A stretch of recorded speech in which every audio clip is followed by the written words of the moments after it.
Mindenkiben, aki ismerte, elevenen él az emléke. A családtagok pedig képtelenek megbirkózni érzéseikkel. Az egész ország látta, hogyan halt meg a pécsi Szerpentinen a szabályosan közlekedő motoros. Károly 29 éves volt, és ismerte az őt elgázoló másik száguldozó motorost. Most a tragédia okozója és az áldozat édesanyja is megszólal.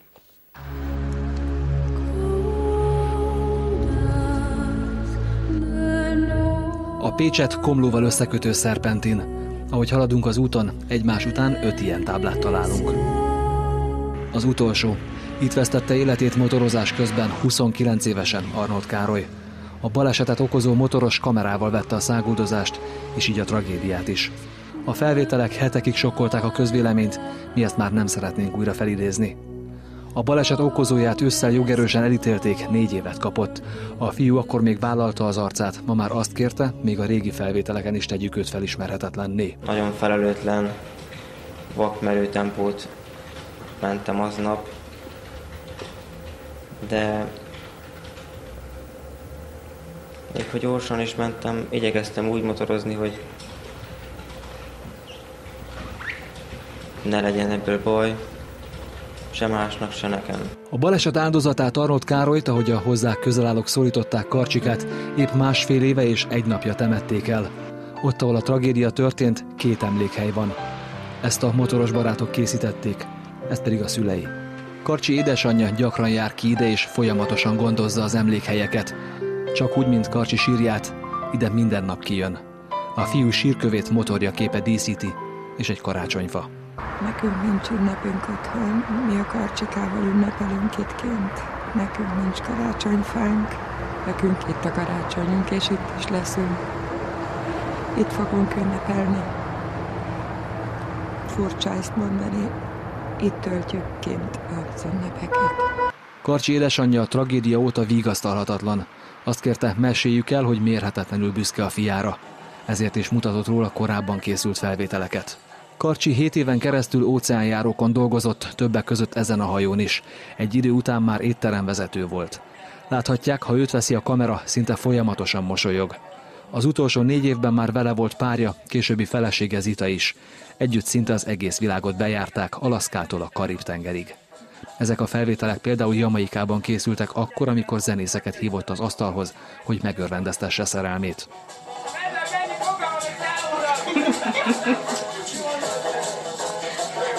Szerettek együtt utazni és gyűjteni az élményeket.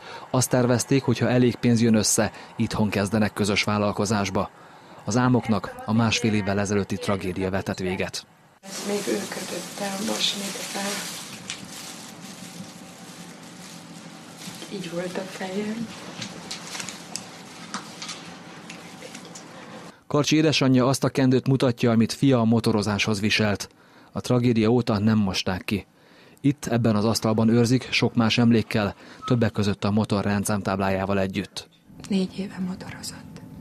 Mikor hazajött szabadságra, akkor a motor volt a mindene.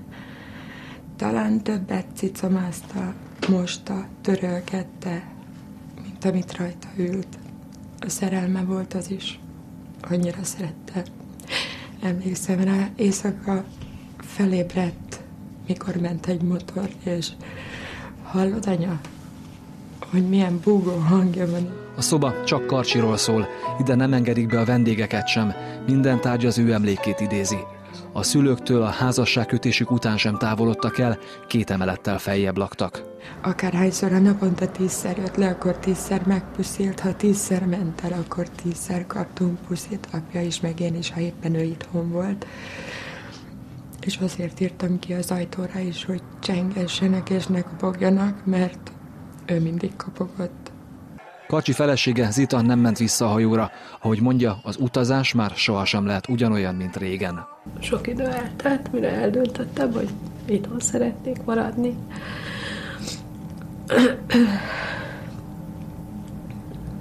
De azt hiszem, az új életre még várni kell egy kicsit. A balesetet okozó fiú 1 hónapot töltött börtönben, a folyamatos kórházi kezelések miatt azonban most otthon lábadozik. Csak telefonon adott interjút. Sokáig azt kívántam, hogy a valamelyik újraélesztésem ne sikerült volna. Már én is meghaltam. Azt mondták, hogy az ütközés pillanatában mind a ketten meghaltunk. csak engem sikerült visszahozni harmadjára. Én cserélnék vele, bármilyen furcsán is hangzik.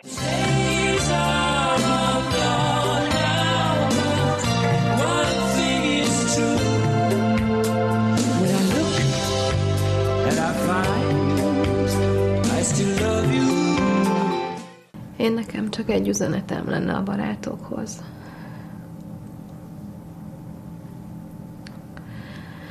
Nekünk, az egész családnak az a fontos, hogy a Karcsika ne merüljön feledésbe.